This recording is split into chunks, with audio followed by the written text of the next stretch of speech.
Today I made a French Velouté. It's a sauce that originated in France.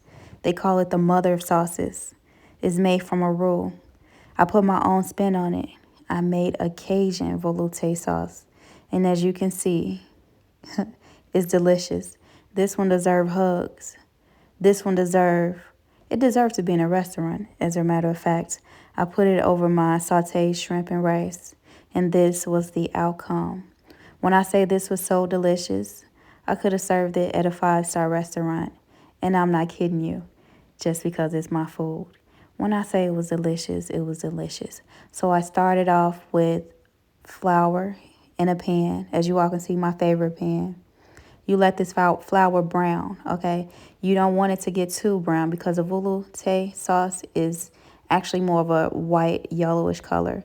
And the longer you cook your flour on the stove, the browner it'll get. So I just browned mine for about a minute, minute and a half. You'll see the color start to form as it cooks. Next, you want to add your butter. I didn't add too much butter because I don't need a lot of butter. French Velouté also needs a wine sauce. So I added my white wine, cooking wine, which gives it a delicious flavor.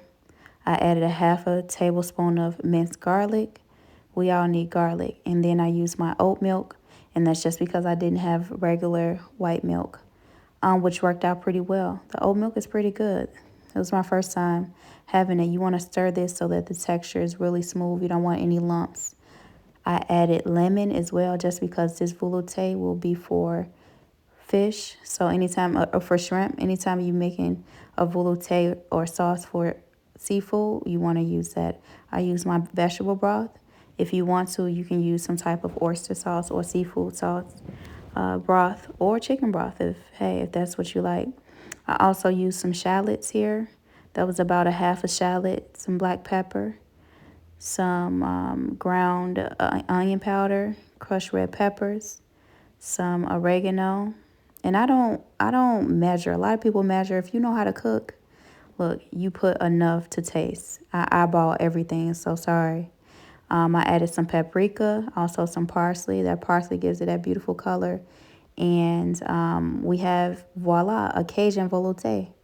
As you can see, the color has changed. It's more of an orangish color. I use Himalayan sea salt as well as a little bit of olive oil. Added a little bit more of the vegetable broth, which gives this such a good flavor too. I like my sauces a little bit thicker. If you like a thinner sauce, use less flour. I use 2 tablespoons. You can use 1 tablespoon. And you can also just add more broth or water or whatever stock you decide to use. Now I'm going to saute my shrimp. I peeled these shrimp myself. They are raw, they're uncooked. I like the flavor much better when they're raw. And because my velouté sauce has so much flavor already, I only added pepper and parsley and a little bit of butter, of course. And that's all you need. You don't really need to add any type of moisture because shrimp does hold water. And so that water blends in with that butter and gives a great coating. As you can see, these are starting to turn pink, and that's how you know when shrimp are done. They turn pink. You don't want to cook them too much.